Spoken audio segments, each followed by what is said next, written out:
Hace algunos meses, en consultas que he tenido con una paciente de coaching oncológico,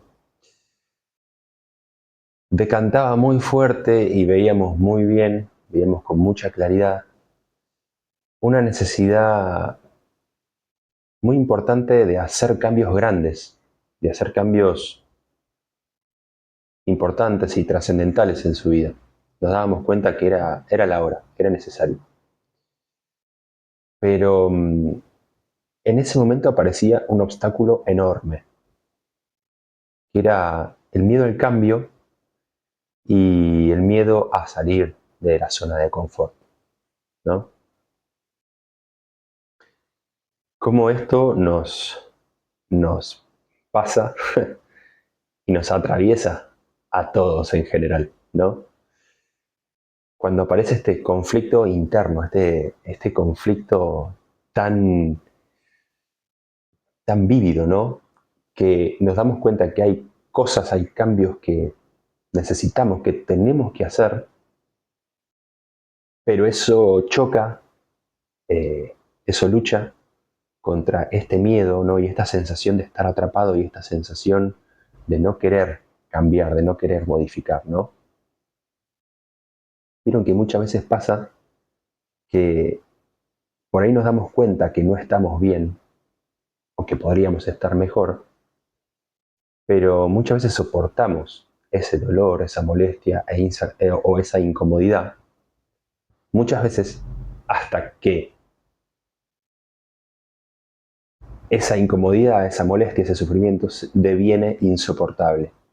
Es decir, que nuestra situación actual es más dolorosa que el dolor a cambiar, que el dolor de hacer el esfuerzo de cambiar, que es muchas veces lo que nos detiene.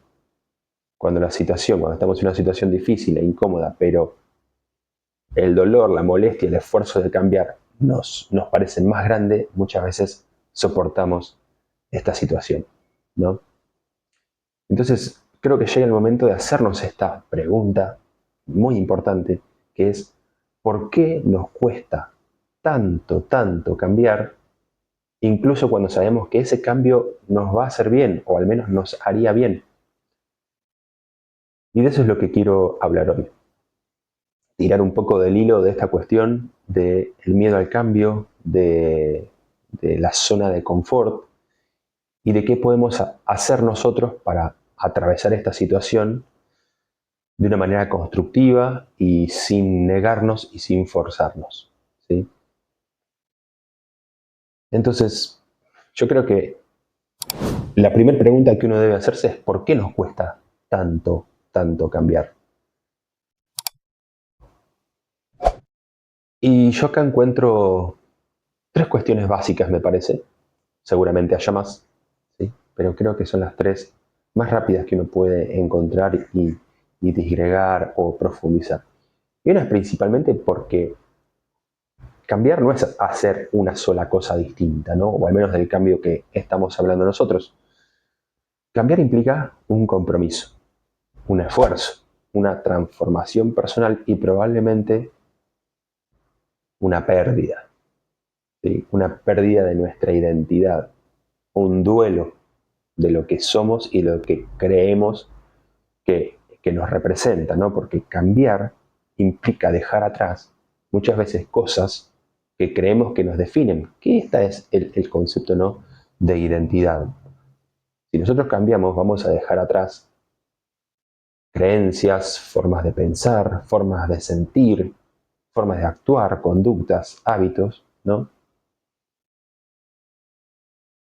Que creemos que nos definen.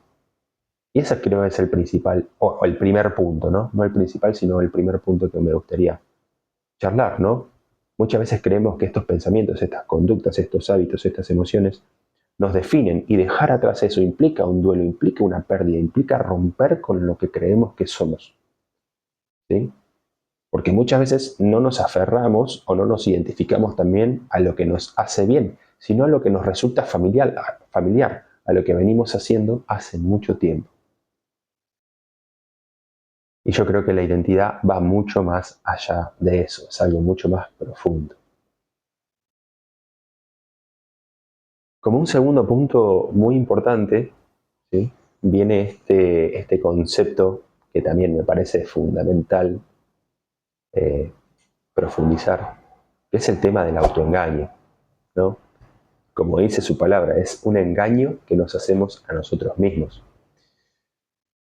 Es un modo un mecanismo de defensa que muchas veces parece elegante porque se llena de discursos argumentativos, pero que finalmente nos lleva a evitar una verdad incómoda, ¿sí? Nos lleva a no hacernos cargo de algo que estamos viendo,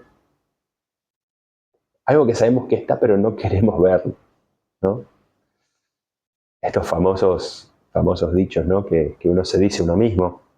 Esto va a pasar, mi pareja va a cambiar, mi jefe me va a ascender o me va a tratar mejor, este trabajo me va a pagar más, ¿sí?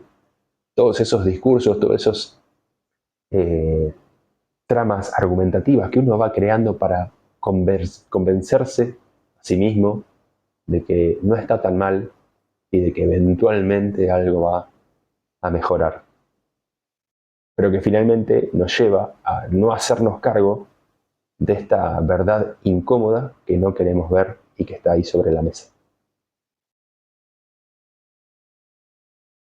Y tercero, y esto es súper importante, es que existe una base biológica, ¿sí?, del miedo al cambio y del miedo a salir de nuestra zona de confort, que tiene que ver, ¿no?, con la biología de nuestro cerebro y de nuestra mente, y que seguramente si ustedes han leído o han escuchado sobre temas de neurociencia, se habla, ¿no?, del estado de supervivencia. Nuestro cerebro, como órgano evolutivo, ¿no?, de miles y probablemente millones de años de evolución, eh, busca la supervivencia, nuestra supervivencia. No quiere nuestro bienestar, no quiere nuestra felicidad, quiere que sobrevivamos, ¿sí? Y para esto, obviamente, el cerebro se basa en múltiples premisas, como ahorrar energía, como buscar previsibilidad, como buscar la incertidumbre, evitar la incertidumbre y preferir siempre lo conocido a lo nuevo, ¿no? Este es el famoso estado de supervivencia. Y uno se puede remontar, ¿no? Se puede hacer al hombre prehistórico e incluso algún animal que se queda refugiado en su cueva y sale solamente a los alrededores a buscar algo de comida, pero no va más allá a explorar, a investigar, a conocer, muchas veces por miedo a que lo agarre la noche y pueda ser depredado, por miedo a que le pase algo, por miedo a no reconocer o no encontrar el camino de regreso a casa, etcétera, etcétera, ¿no? Esa es, digamos, la base más biológica de nuestro miedo al cambio y de nuestro miedo a salir de nuestra zona de confort. Porque este estado de supervivencia no busca, como dijimos, la plenitud, el bienestar, la felicidad, sino que va a buscar principalmente la estabilidad. De acá decanta este dicho que yo lo odio y trato de siempre, si lo escucho, eh, reflexionar sobre eso con la persona que lo dice o traerlo muchas veces a la mesa como para charlarlo, que dice: más vale malo conocido que bueno por conocer. Y eso es exactamente lo que estamos hablando, ¿no? Como muchas veces uno prefiere lo conocido, ¿no?, la estabilidad, lo previsible, aunque sea malo, aunque sea doloroso, aunque sea incómodo, versus la posibilidad de conocer algo nuevo, de salir de esa zona de confort, porque probablemente pueda llegar a equivocarme, pueda, pueda sufrir, pueda requerir un esfuerzo, ¿no?, pueda requerir un compromiso, ¿no? Entonces recordar siempre, ¿no?, el estado de supervivencia, la zona de confort, este miedo al cambio, ¿no? La zona de confort no es comodidad, ¿sí? No es comodidad, es previsibilidad, ¿sí? Es estabilidad.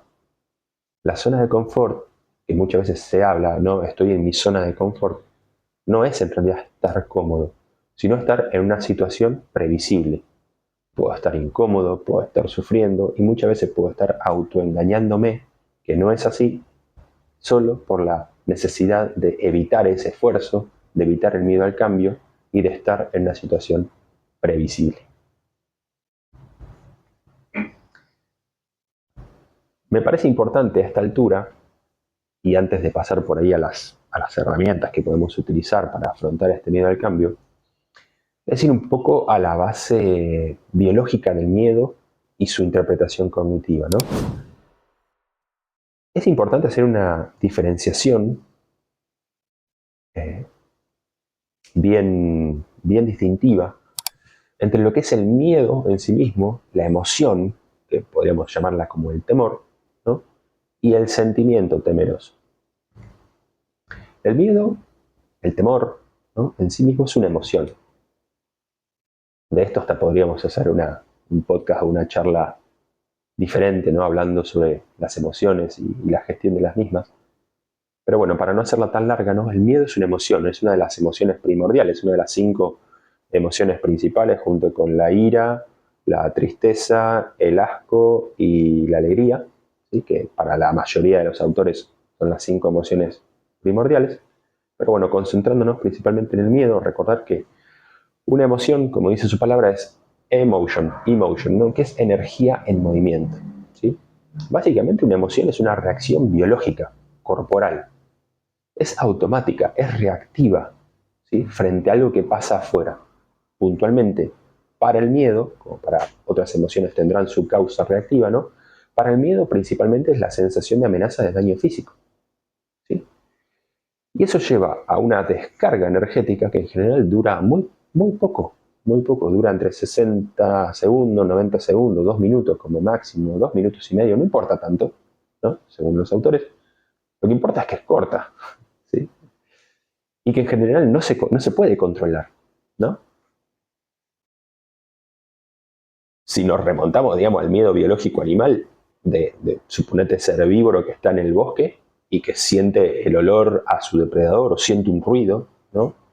Y siente esa sensación de amenaza de daño físico. Entonces, el miedo genera toda una descarga, sobre todo una descarga nerviosa simpática de nuestro sistema autónomo que va a generar liberación importante de adrenalina en la sangre, ¿sí? Que va a llevar a que toda esa sangre se vaya a los músculos, que se libere glucosa, ¿sí? A la sangre, que se acelere nuestro corazón, que aumente la presión arterial, que se dilaten las pupilas, ¿sí? Todas esas reacciones del sistema nervioso autónomo adrenérgico que van a llevar a tener una gran descarga energética que nos va a servir para una sola cosa, ¿sí? Que es esta acción de lucha o huida, ¿sí? Para poder escapar primordialmente de nuestro, hablando de este herbívoro, ¿no? De su depredador. Entonces, durante 1 minuto, 2 minutos, 3 minutos que dura esa descarga energética, el animal puede correr mucho más rápido o tiene mucho más energía para correr y para escapar. Y después de eso, puede seguir pastando tranquilo, llevándolo a nuestra situación actual diaria. No sé, pongan el ejemplo que quieran, pero vamos por la calle y escuchamos un ruido fuertísimo, capaz que chocaron 2 autos o se cayó algo. Obviamente que uno le agarra ese susto, ese temor, ¿no? Que te queda el corazón palpitando rápido, ¿no? Por ahí pegas un salto, ¿no? Fíjense esa descarga energética inmediata que nos da la emoción, ¿sí? Y que no se puede controlar. En cambio, y acá hacemos ya la diferencia con el sentimiento temeroso, yo siempre digo un poco, ¿no? Que la emoción, cuando le ponemos el pensamiento, genera el sentimiento. Y eso va para todo, ¿no? Para cualquier tipo de emoción. El sentimiento, en este caso el sentimiento temeroso, es la interpretación cognitiva que hacemos de esa emoción, ¿sí? Es el diálogo interno, es la historia que me cuento sobre esa emoción. Y como es un diálogo interno, es un pensamiento, es una creencia finalmente, ¿sí? Ese sentimiento temeroso, ese diálogo interno, no pasa rápido como la emoción. sino que uno puede sostenerlo argumentativamente y justificando semanas, meses, años e incluso toda la vida. Y es muy importante esta distinción, ¿sí? Porque probablemente sobre la emoción, que dura unos pocos segundos o unos pocos minutos y es una reacción automática, no tenemos control. ¿Sí? Cuando escuchamos el golpe en la calle, nos asustamos, saltamos, no podemos controlarlo.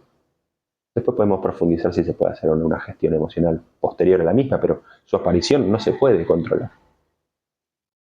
En cambio, el sentimiento temeroso, ¿sí?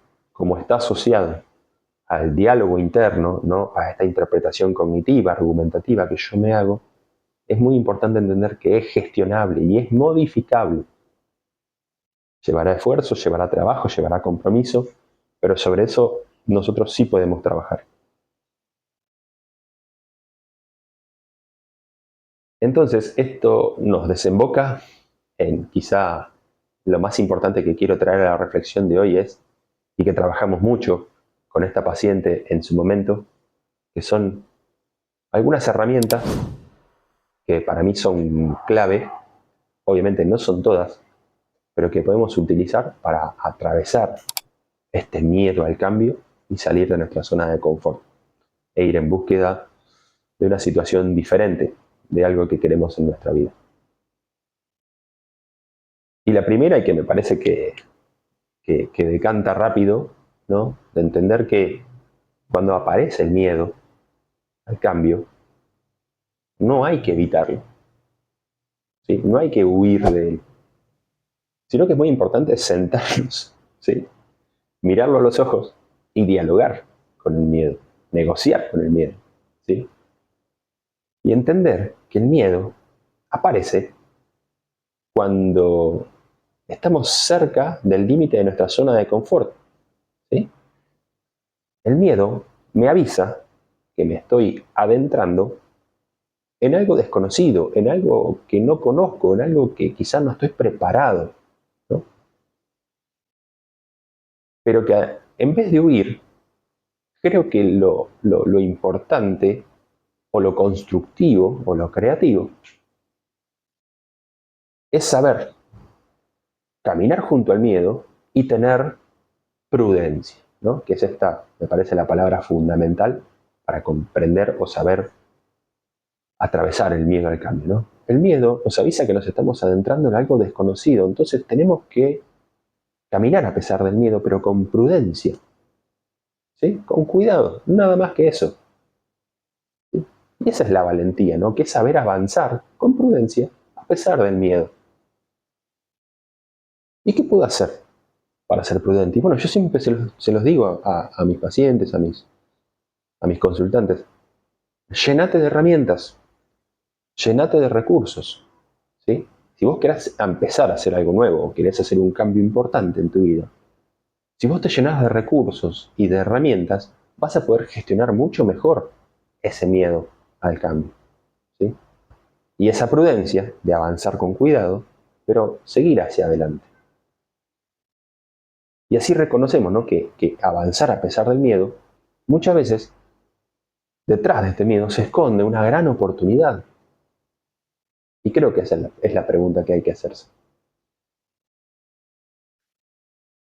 Como espejo de esto viene la segunda herramienta, que también me parece súper importante, que es este concepto que saqué de las finanzas, el concepto de costo de oportunidad, se llama, ¿no? ¿Qué es lo que yo me estoy perdiendo por no hacer algo? ¿No? Porque no hacer también tiene un costo. Bueno, en finanzas se llama costo de oportunidad, ¿no? Y creo que es muy, muy importante, muy potente, muy poderoso hacerse esta pregunta, ¿no? ¿Qué pasa si sigo igual, si no cambio? ¿No? ¿Qué pasa si sigo igual un año más, 2 años más, 5 años más, 10 años más, 20 años más? ¿Sí? ¿Qué pasa si sigo igual y no cambio?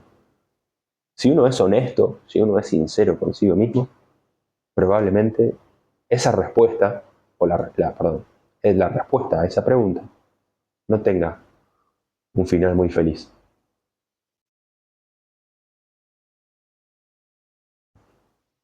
Otra herramienta que me parece fundamental, ¿sí? Y es muchas veces cuando nos enfrentamos a un cambio, sobre todo un cambio importante en nuestra vida, muchas veces parece que tenemos que, lo vemos y parece que es enorme, que es monumental, que tenemos que atravesar una montaña gigante, ¿no?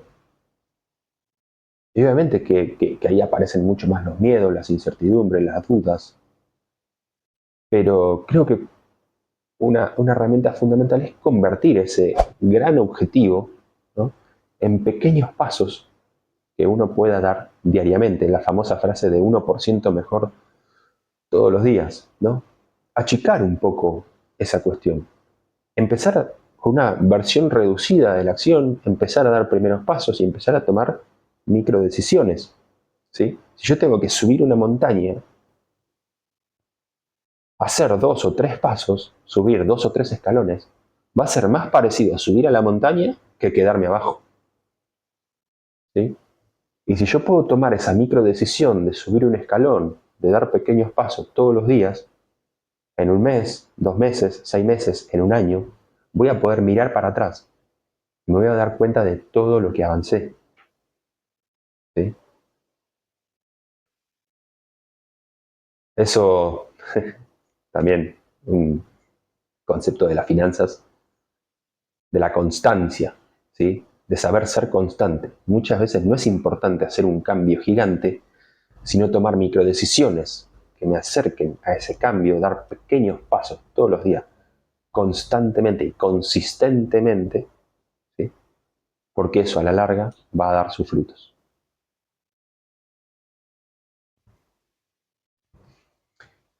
Y por último, una cuarta, no sé si es tanto una herramienta, es más una reflexión filosófica, ¿sí? Pero creo que está bueno para ayudarnos a atravesar este miedo al cambio, ¿no? Que es que el miedo, ¿no?, muchas veces nos enfrenta a nuestra vulnerabilidad, ¿no? Nos hace de espejo y nos damos cuenta de que podemos sufrir, de que podemos fallar, de que incluso no somos perfectos. Entonces muchas veces el miedo lo que nos muestra es que es muy importante o que es una gran invitación a amarnos un poco más a nosotros mismos, ¿sí? A ser humildes, a saber que nos podemos equivocar. Incluso nos ayuda a reconocer que los demás también se pueden equivocar y que nadie es perfecto. Nos ayuda a contactar con la compasión, ¿no?, a saber acompañarnos en el dolor e incluso también nos va a ayudar en la compasión a los otros. Y ese amor a uno mismo, a través de la aceptación de lo que somos y de que no somos perfectos, de la humildad, de saber que nos podemos equivocar, y de la compasión, de acompañarnos con amor, incluso en las dificultades, en los errores y en el dolor, eso nos va a llenar de confianza y nos va a ayudar a atravesar el miedo de una mejor manera.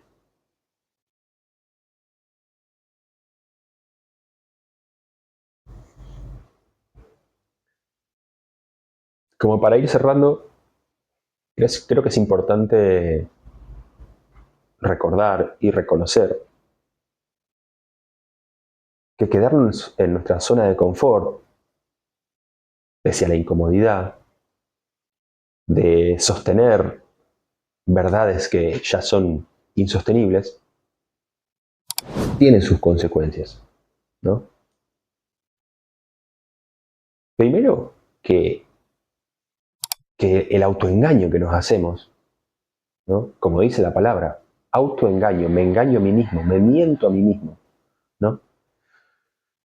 Si yo me miento a mí mismo, en lo profundo de mí voy a reconocer que eso es mentira, ¿sí? Y el mismo autoengaño va a mermar nuestra confianza en nosotros mismos, porque A ver, una pregunta sencilla. ¿Vos confiarías en alguien que te miente? Entonces, si vos te estás mintiendo vos mismo, te estás engañando vos mismo, inconscientemente estás llevando a no poder confiar en vos mismo. Y eso probablemente disminuya tu autoestima y la capacidad de tomar decisiones. ¿Sí? Quedarse en la zona de confort, autoengañarse por miedo al cambio, va a tener un montón de consecuencias. ¿Sí? Va a tener un impacto en nuestro bienestar, en nuestra felicidad, en nuestra paz interior. Como dijimos, va a mermar nuestra autoestima. Probablemente nos lleve a tener más estrés en nuestra vida. Frente a decisiones importantes, probablemente siempre optemos por la decisión conservadora, ¿sí? Por quedarnos en la estabilidad, en la zona de confort, incluso en la incomodidad. Y yo creo que todo esto lleva a una vida un poco más estéril, sin sentido. Empezamos a quedarnos sin sueños, a quedarnos sin proyectos, ¿sí? Y probablemente todo esto tenga un impacto finalmente en nuestro futuro y en nuestro legado.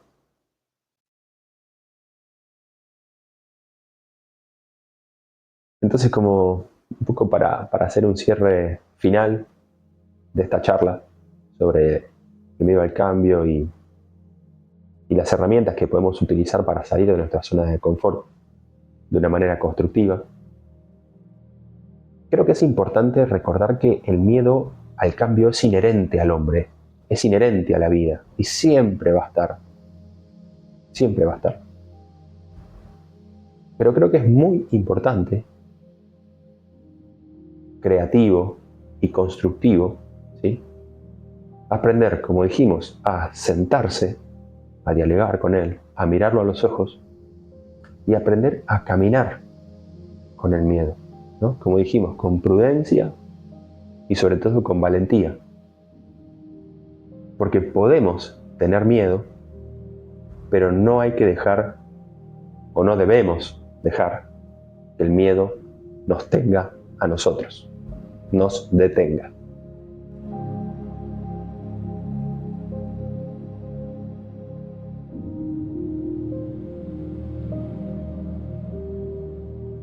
Gracias por escucharme y gracias por llegar hasta acá. Espero que te haya gustado y sobre todo que te haya servido esta reflexión que trato de traer un poco anécdotas o trabajos que he realizado con pacientes en el seguimiento de coaching que hago al paciente oncológico y puedo brindar por ahí herramientas para que vos las uses o al menos las lleves a tu práctica diaria y ver si te son de utilidad.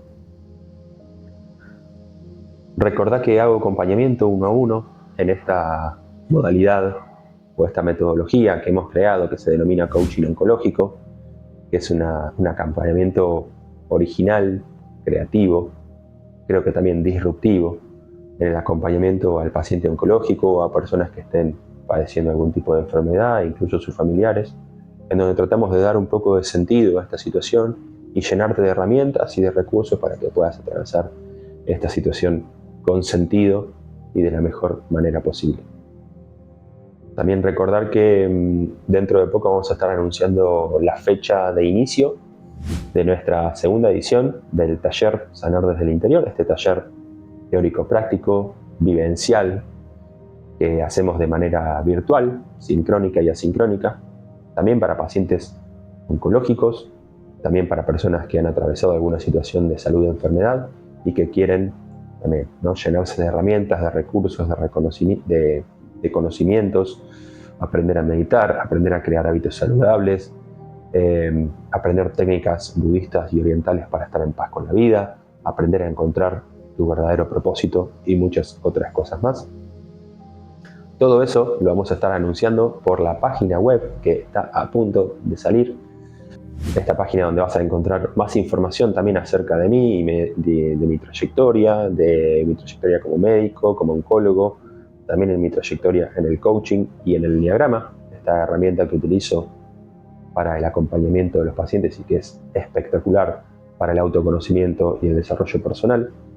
También recordar que desde la página vas a poder agendar tu consulta conmigo a través del botón de agendar tu consulta de Calendly. Y bueno, como siempre les digo, dense una vuelta por mis perfiles de YouTube, de Instagram, donde subo un montón de información, de videos acerca de Enneagrama, desarrollo personal, espiritualidad, coaching, obviamente medicina, oncología y muchas otras cosas más. Quédate atento al podcast de Spotify porque vamos a estar subiendo reflexiones como esta más o menos cada 2 semanas, ¿sí?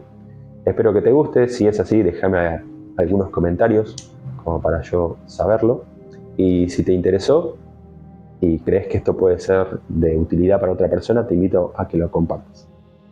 Te mando un abrazo grande y nos vemos y nos escuchamos en la próxima.